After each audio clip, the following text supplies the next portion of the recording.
All right, we are back on another episode of Sports Gambling with Moneyline Monaco. Alex Monaco fired up to be with you off a lucrative how you doing work week. 4-1 against the spread.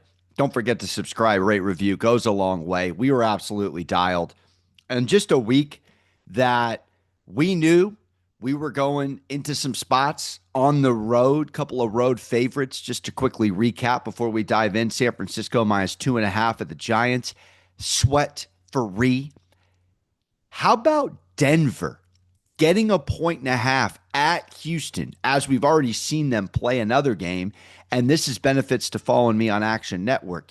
Loved the Raiders with the 9.5. Couldn't get to the window on it, but as soon as you started watching that game, you could tell immediately that that was a all underdog effort and a live betting opportunity in which the Broncos land a little bit of juice, never got to plus money. But that live line, which we nabbed at minus 1.5, spent a little bit on money line, but ultimately came through. Raiders cover, Broncos win. But we were all over Denver on the road at a very tough Houston place to play, at least defensively. Davis Mills ends up going into the game. Hopefully Stroud will make a full comeback soon. But those were two W's there. And then one of the more difficult ones that was hard to convince myself of, but we're going to do it again on the program. You buy low, you sell high. And that's exactly what we did with the Indianapolis Colts. And then you take a look at that +3. Pittsburgh in the same exact cozy spot week to week as they were the week prior. We did nibble on it. Didn't get them 2 weeks ago. Got them last week. They are in our 5. I'll let you know if I'm fading or backing this club at home prime on the road at the Chargers. And we did take the Bears in one of the craziest covers that should have been a sweat-free as well, minus 2.5 at Cincy. They're also in our top 5. We did get got on a couple of live bets, and we did go down with the Kansas City Chiefs. And I kind of laid it out for you because what I do on the show is sometimes I get got. Sometimes I'm emotional and it works. Sometimes I'm not. Welcome to being Italian. But this is just a Chiefs-Bills scenario here where at this point I feel like the Chiefs are just hustling them.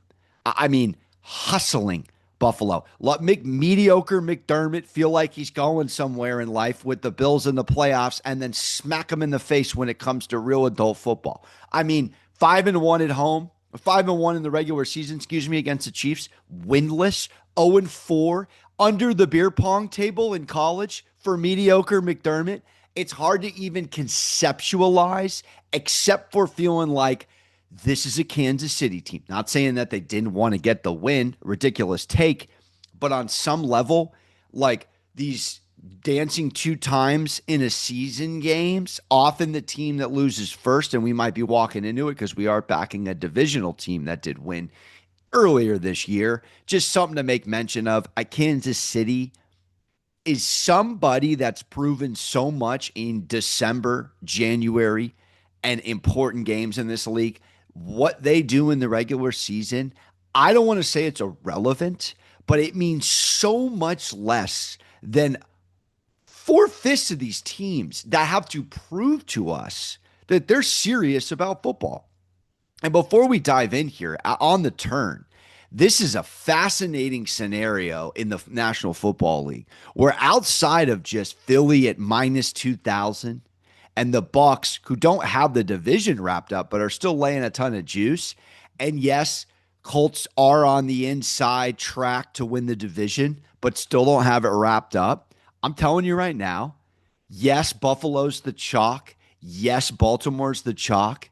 None of those teams you got to lay over 2-1 on to win their divisions. The Chiefs are second, even after the Denver loss, after the Denver win, at plus 130 after the Kansas City or Buffalo loss, and the Denver 2 wins.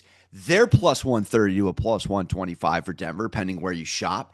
And the Packers lose to the Panthers, lose to the Browns because the Lions lay an egg to McCarthy, are plus 130 to a Green Bay plus 105. So you could sit here right now at almost the exact same price as it is for the Dallas feel bad Cowboys to make the playoffs, you can get plus 780 on the FanDuel Sportsbook. If you pair the Lions, the Chiefs, and the Ravens to win their respective divisions, it's just kind of a rare moment here, and you can parlay on these apps if you are interested. A rare moment to make a lot in the long run if you're able to see the board. Now, I have astigmatism, so long way to go there. But if I had to make bets right now, I'd take the Chiefs to win their division. I think Denver is not fraud alert because their defense is too good and their infrastructure on both sides of the trenches is too solid.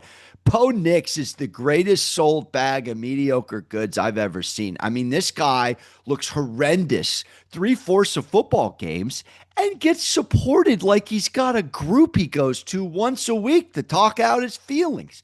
I mean, this guy could move the football against one of the worst clubs in the National Football League at home in a cozy spot where his defense is getting him the ball back every 7 minutes. Honestly, the Bo Nix stands not for me. Drake May's up here. Bo Nix isn't even at the same table in the cafeteria. Bo Nix is getting Drake May's tater tots and Powerade and snacks on campus. Upperclassmen, underclassmen, despite being very close in age. I digress. If you ask me who I like, I gotta go Lions. I gotta go Chiefs. I gotta go Ravens. All that to say, we get into week 10 here on the Moneyline Monaco podcast at Moneyline Monaco on social. Don't forget to subscribe, rate, review. Still shaking off an absolute sick L on the Toronto Blue Jays. Big ups to my guy, David Popkins. Known him all the way since back in preschool. Made it all the way as the hitting coach. Number one hitting team in the entire major leagues. They had over a 90% chance to win that game on multiple occasions in Game 7. Look, went out on a limb. Took the Blue Jays, lost. Don't call it a SoCal San Diego emotional decision to back the Dodgers. I will not be listening to Randy Newman ever again. All right, let's get into it. Let's jump right into a fascinating matchup, and it's Baker and the Bucks laying 2.5 against the New England Patriots, and we are raising the Johnny Depp pirate flag. Shoot the cannons at Raymond James Stadium. We're back at Baker and the Bucks, and I absolutely love this spot. These are two excellent clubs beating Vegas more times than not. 6-3 against the spread, 5-3 against the spread. What are we doing all season? I'll say it to be exhausting. We're bobbing and we're weaving, and we're selling high off of teams that we think are above their pay grade, and that is the definition of the New England Patriots. Let's just take a step back and remind ourselves, this team has won 6 straight weeks of football. Mike Vrabel ready to take your head off, metaphorically speaking, when it comes to a coach-on-coach matchup. Dude looks like he could still play, packing a lip for the boys in the back. Point being, though, when you take a look at who they've beat, not to get pessimistic, not to get, on them, they've beaten one playoff team. They've beaten one playoff team in the 6 weeks of winning. And when you even get more into it, they've beaten a lot of hot garbage football teams. You beat Cleveland, who hasn't. Packers. You beat the Titans, who hasn't. You beat the Saints. You're telling me 3 of the 6 in 5 of the 6, add in the Panthers, add in the Falcons, those are 5 of the 6 wins? So outside of the Buffalo Bills, who you beat by a field goal, you beat New England, you beat New Orleans, Cleveland, Tennessee, Carolina, and Atlanta. Atlanta is horrendous. I don't care that Atlanta has a couple of things they can hang their hat on. They don't string together wins. It's not a winning football organization, let alone a team that you're watching almost steal a win at New England. Here's where we have to remind ourselves, okay? Baker, who is the king at keeping it close and going all the way, dancing to the end, is going to keep this game within striking distance the whole time. And there's something here in the weeds when you take a look at it. When the Patriots lead by a touchdown or more at any point in the game this year, they're 7-0 and 6-1 against the spread. Might I remind you, Baker Mayfield in the second half of football games is a certified DOG. Matter of fact, he's a DAGG. And Baker, got to go back a couple weeks, lost the second half against the spread. The following week, under Tampa Bay's football schedule, protocol, career numbers for Baker, when he loses the second half, the following game, he's 14-2 against the spread. 14-2. Now, couple of trains of thought here, in addition to adding more context to laying the Bucs at 2.5. We got a team that really was banged up a lot of the year. Now, Bucky Irving, Chris Godwin still obviously on the injury report this week. Those are massive situations, obviously, on the offensive side. But New England's also banged up offensively as well if you go look at their injury report. But in this spot where Baker didn't cover the second half, they get healthy, they get rest. They didn't cover and look great in the second half 2 weeks prior. On top of that, they keep it close, and they too, like New England, except even better, have won 11 consecutive games outright when they've led by 6+ points at any point in a football game. This is a Tampa team that, if we get down to fundamentals, and I talk about turnover differential a lot, is +7 and one of the top 5 teams in this league at turnover differential. Baker doesn't give it up. Opportunistic defense. They're 7 turnovers better than the New England Patriots. Look, this is a perfect spot to slam for the Tampa Bay Bucs. I'm telling you, 2 weeks off, at home cooked meals, feng shuied Baker crib. This is a Patriots team that is due to regress. And quite frankly, if you do follow sharp action, sharp professionals, and I subscribe to Action Network, I look at splits among other places, we're all over the 7.5 point line, Atlanta against the Patriots. So now you're telling me, again, a Raheem Morris defense, they don't do a lot well across the board, but they do have a very good pass defense.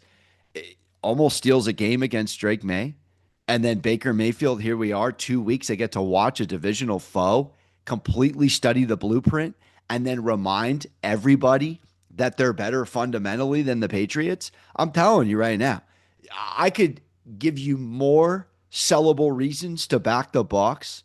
2 weeks of prep for a guy that almost lost to the Atlanta Falcons, who were blanked by the Panthers. That's not nothing. And anything that I look at that the Patriots do well, the Bucs do a little bit better. Back Todd Bowles, he is an assassin going against young quarterbacks in this league. We will take Baker and the boys -2.5 to kick off the Money Line Monaco podcast. All right. This one isn't easy. This one was tough. It's back and forth quite a bit. But I have to go with history, and we have to go with a historical winner. And we're getting 4.5 points in a divisional dance that I can't convince myself I'm walking into it. So let me just give you trends. Let me just give you numbers in this spot, all right? And then I'll reveal the team. There's been 14 games in a row in this rivalry. 14 games, 7 years between these coaches. And the underdog is 13-1 against the spread. There's a quarterback going against this team that is a mere, meek, almost unfathomable baby back 3-9 versus this team. There is a head coach on the road in this spot against this other coach that is 1-3. That team is the Los Angeles Rams. Matt Stafford is 3-9 against the San Francisco 49ers in his Hall of Fame career. Sean McVay is 1-3 on the road, not covering against Kyle Shanahan in this spot.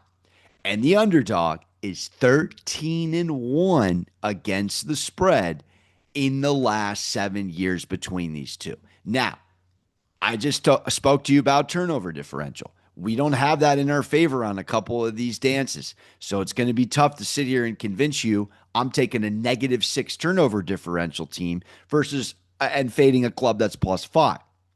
Obviously, we know it's probably going to be Mac Jones at this point.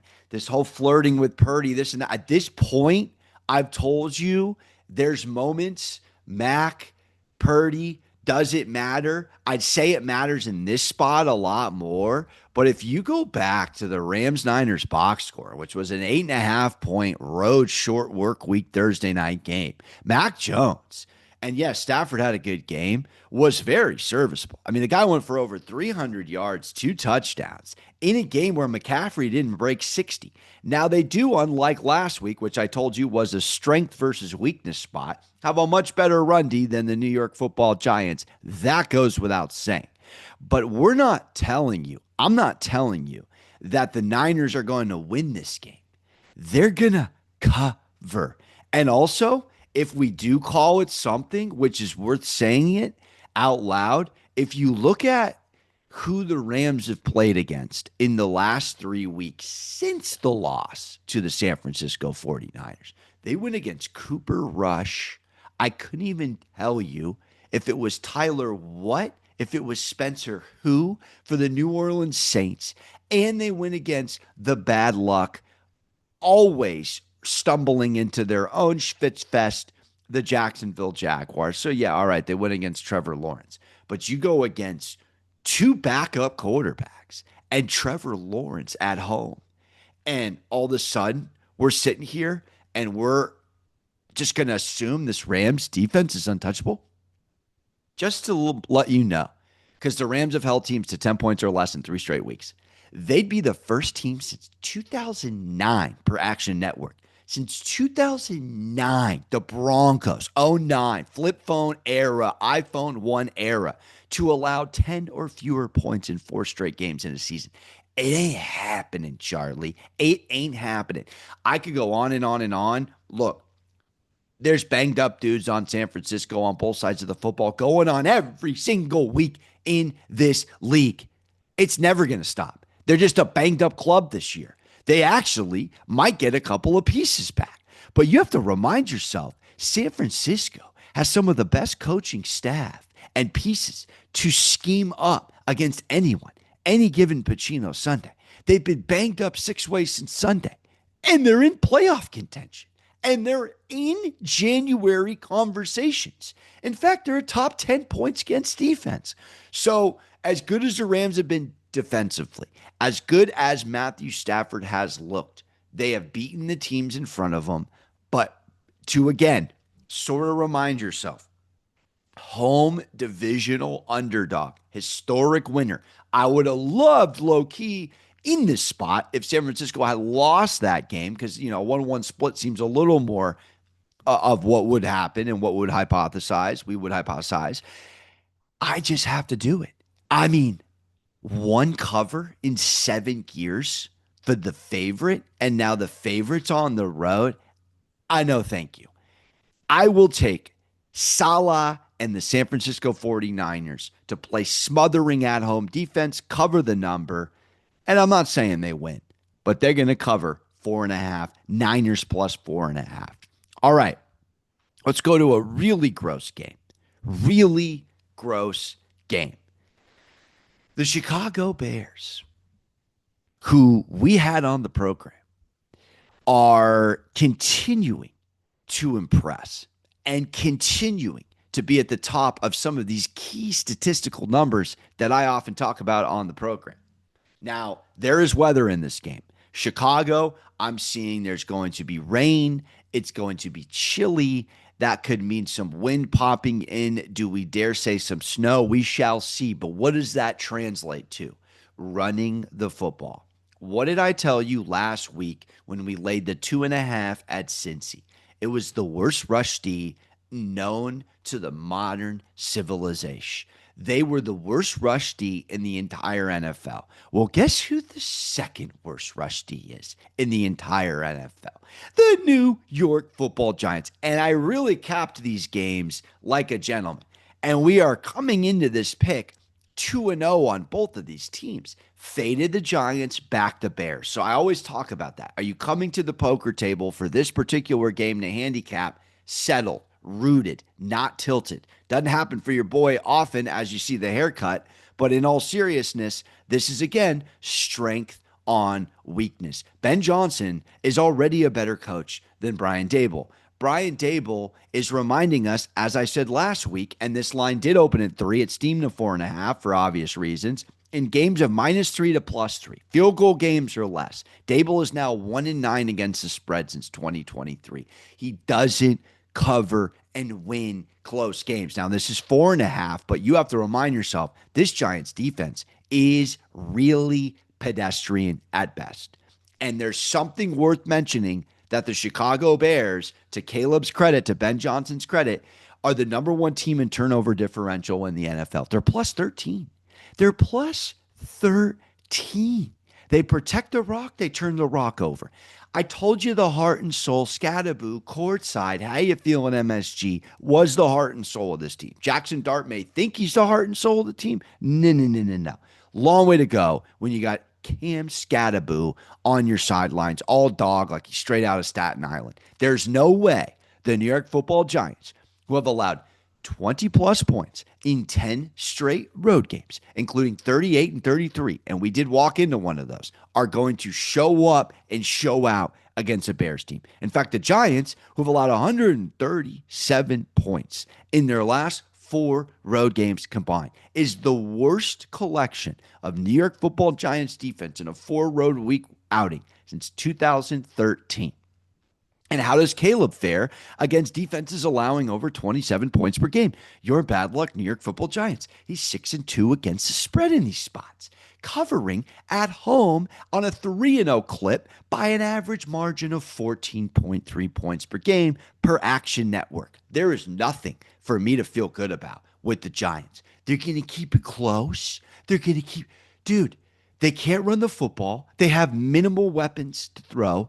Jackson Dart running is one of their best angles. You have to realize this is a very similar spot, except we're at home instead of the road, so we're going to have to cover 2 more points, but instead of 2.5 with San Francisco, it's 4.5. This is, again, a strength on weakness outing.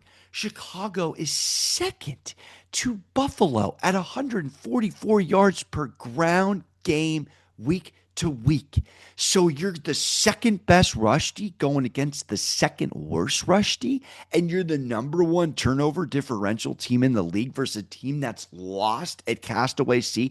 I'm telling you, I couldn't feel better about the Chicago Bears covering this number. The New York Giants, again, are going to need to stare at their leadership and remind themselves, all right, we got a quarterback. But what are we doing about our leadership? What are we doing about our coaching? How is our infrastructure? Ben Johnson even said it in the post-game addressing the entire locker room. Don't apologize for that kind of a win. Old Chicago Bears, Eberflus Chicago Bears, Mark Trestman. How many subpar non-leaders of men were in this Chicago Bears seat and blew it in a moment like that? Not Ben Johnson's Chicago Bears. This dude is going to body Brian Daboll. Brian Daboll will lose a hair over the weekend. Let that settle in. Chicago Bears -4.5. Don't love doing it. Don't love laying it. We're going to take the same exact number, 4.5, but we're going on the road. And pack your bags because we ain't going to be Minnesota nice when we show up to a skull spot where I yell Viking Quest, Johnny Drama Edition, at the highest octave in my Baltimore lungs. 10 days to prepare for J.J. McCarthy. 10 days 10 sleeps off a 28-6 eviscerating. I mean, the Ravens beat the brakes off the Dolphins so bad they fired their general manager. I mean, Mike McDaniel could get LASIK and it would not save them. They can't see a dang thing in the Ace Ventura land. That was at home, getting 7.5. They had one good drive against the Baltimore Ravens defense. We got to remind ourselves, are still those dudes. Let's just not act like Baltimore, who had everything going against them, who lost their quarterback for several weeks, are really a 3-5 football club. All right? Huge, huge spot for the Baltimore Ravens, knowing that the Chargers, and we're going to pair this to end the show, have a Pittsburgh Steelers setup where the Ravens could jump a game. And if you do like Baltimore, and you do like my San Diego, now LA Chargers, now would be the time to jump on the Ravens at minus 140 to win the AFC North. But Lamar versus the NFC, we already know what he is. He's 16-2 straight up against NFC coaches when he's going against them for the first time. 16-2. Matter of fact, till I believe it was this year, only Daniel Jones beat him from the NFC. He is an assassin. Throw in Creed too, baby, at beating down the NFC. So Lamar, when he faces an opposing coach for the first time, is 37-8 against them, but 16-2 against them when they're an NFC team. And here's a perfect thing to really take a step back and think about. A divisional home dog at 9.5 against the Lions. I mean, they find a way to sleep Detroit. They slept them. They slept them on the road, literally like a lion in his habitat for a C-plus joke, just not ready to fight or flight dance against a Viking. But let's just call it what it is, a massive upset. And now what do you do after massive upsets and you're John Harbaugh and you have 10 sleeps to prepare for a first-year starter? Let's get into it some further with numbers. John Harbaugh, historically, against rookie quarterbacks. Now, we'll call McCarthy a first-year starter because he's not a rookie quarterback. But just live in this number for a second before you back Minnesota at home. John Harbaugh is 26-7. 26-7 against rookie quarterbacks. Oh, and in Baltimore, which it's not the case, only Mitchie Trubisky and Kenny Pickett beat him. That's it. That's it. Outside of that, he is sensational against rookie quarterbacks. And how does teams, particularly Minnesota, off of a Lions game do the following week? Well, another great Action Network trend. They've played 5 games under O'Connell after the Lions. They're 0-5 against the spread. They're failing to cover in these spots by 11.9 points per game. They've lost the game after the Lions 3 straight times by double digits. Another thought, too, a letdown spot, do we dare? This team was getting 9.5. Panthers, Vikings last week. Both teams probably everyone wants to jump on this week because Panthers are going against the Saints. And this is, since 2017, a huge letdown spot. Teams are just covering at a 43% clip when they are more than a touchdown favorite, a touchdown dog the previous week, and they win outright. I'm telling you, this is a massive letdown spot. And this is Baltimore amidst a 3-game road trip. 3 games on the road in a row, which is brutal, but you go down to Miami, you're back home late Thursday night, you're resting and recouping, you get extra rest and extra trips. So teams, ironically, because I did want to know, is this a sleep spot, a trap spot, or is it actually a great spot? Since 2018, teams in the middle of a road trip, a road game behind them, a road game ahead of them. They're 30-12 straight up and 29-13 against the spread.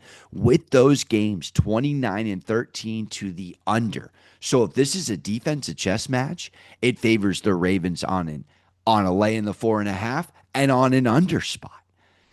So John Harbaugh devours rookies. Lamar owns the NFC. The Vikings are off a sell high spot at 9.5 point dogs beating the Lions. And I'm here to tell you they've lost by double digits 3 straight the following week after facing the Detroit Lions. And we're going to sit here knowing the Ravens at under 500 laying juice to win the division. Games plural behind the Steelers are still the chalk. Vegas gives you clues. I'm telling you, this Ravens team, let's just not sleep on the fact that they are not exactly where they want to be as far as what they've had to deal with. They've bounced back with a couple of wins. This team is still led by Kyle Hamilton. They still have Roquan Smith, Kyle Van Noy, journeyman, Marlon Humphrey, still dudes that are veteran, Malachi Stark, star out of Georgia in the making.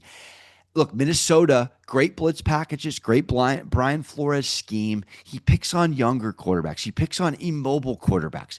I mean, Jared Goff looked like a cul-de-sac father of 3 last weekend like he was Joe Flacco. That's not Lamar Jackson. You can't scheme up against a guy that's a Madden joystick back there. Forget about it, Johnny. Secondarily, Minnesota's given up 122 on the ground. We have not seen Derrick Henry feast in quite a while. Watch him work magic. This is a great spot for the Baltimore Ravens to eviscerate the Minnesota Vikings. Don't love going on the road laying points, but we did it last week twice, and we were 2-0. And we were 3-0 on the road last week, period. Let's end at home in primetime. Now, for those that know me, I'm a recovering San Diego Chargers fan. I actually grew up with the Pittsburgh Steelers being my second favorite team. I know it's annoying. Do you like 2 teams? Look, I loved Jerome Bettis. I loved Cordell Stewart. I'm a 90s kid. I loved Bill Cowher. I loved everything about the Pittsburgh Steelers. Quiz me on Pittsburgh Steelers trivia. I love them. I love the Pittsburgh Steelers. I have a ticket at 65-1 for them to win the Super Bowl. I am all in on the Pittsburgh Steelers, just like we were last week. But what are we going to do, baby? We are going to take a team that just beat the Colts outright, and we are going to fade them in primetime on the road. And I know, no Joe Alt, banged up offensive line. They're not going to be able to run the ball. They got Vidal. It's going to get gross. People, this Pittsburgh Steelers team has showed us like 1.5 good defensive efforts all season. All season. Now, this is going against my theory of +8, -4, Steelers to Chargers in the turnover differential department. I don't love it, but there are a lot of numbers on Justin Herbert, when to back him, when to fade him. You got to go back to last week.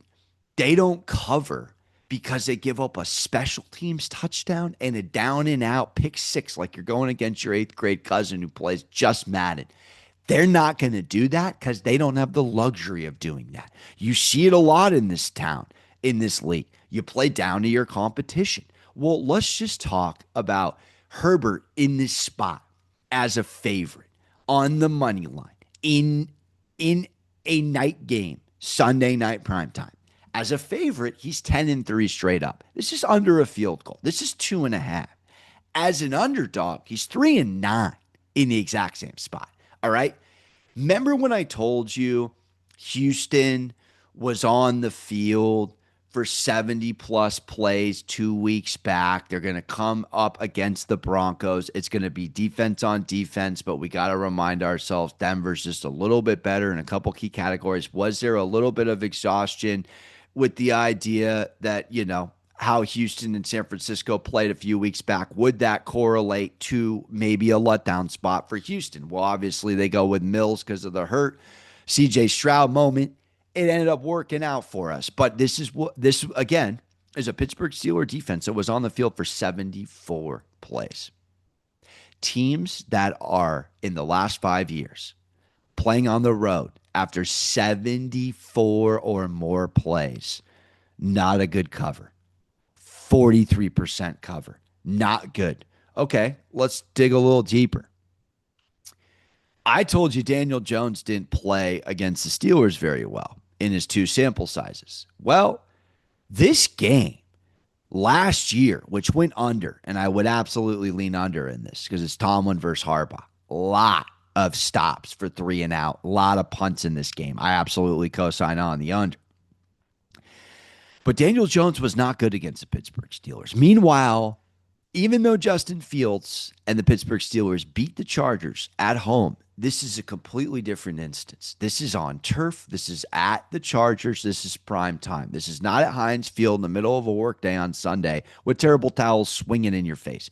All that to say, Justin Herbert had pretty solid numbers against two career outings versus Mike Tomlin's defenses. 4 touchdowns, 1 interception. And he's picked off a win against them. But Steelers football is Bob Weave all year. They've won 2 games in a row once all year. And it was against Carson Wentz and the Vikings internationally. Dude was playing with a torn you know what. So let's just put this into perspective. Because the Chargers have a third down conversion rate, best in the NFL, 49% to a league average of 39%. They're a top 6 pass rushing team. So the married man Rodgers is going to be running around. And I want to bury the Steelers. I love the Steelers. But I'm telling you right now, this is a better defense by a lot on paper in the Chargers. They give up the 6th least amount of yards. They're the 3rd best pass defense at 177 a game. And they're giving up just a little over 100 on the ground. Pittsburgh Steelers football is nowhere near any of this. Now, an impressive outing against Daniel Jones. Yes. Could TJ Watt wreck a game plan because Alt's not blocking him? Definitely worth a conversation. But you also have to think there's excellent coaching on excellent coaching in this matchup. The Chargers are a top 6 pass rush team. Again, best in third down conversion rate with a Herbert sample size that's 10-3 as a favorite in the spot in night games. In night games. And he's also covered 5 straight against the spread. In night games at home. Versus Steelers team on the field defensively for 74 plus. This could be a big Madison beer game, people. Big game. Justin Herbert and the Chargers, emotional decision no matter which way I go. Win this game by a field goal. I'm going to take the LA Chargers minus 2.5 to cover. Chargers minus 2.5. Niners plus 4.5. Ravens minus 4.5. Bears minus 4.5. And of course, the feel-good Baker Bucks at minus 2.5. So essentially, we're on more favorites than underdogs this week, but we know this is a fascinating season where favorites at an all-time clip have showed up and showed out. So we're going to pick on some spots that I feel are going to lead us to another 4-1 week. Don't forget to subscribe, rate, review. It goes a very long way. And as always, don't forget to hug your mothers. Ta-ta real smooth.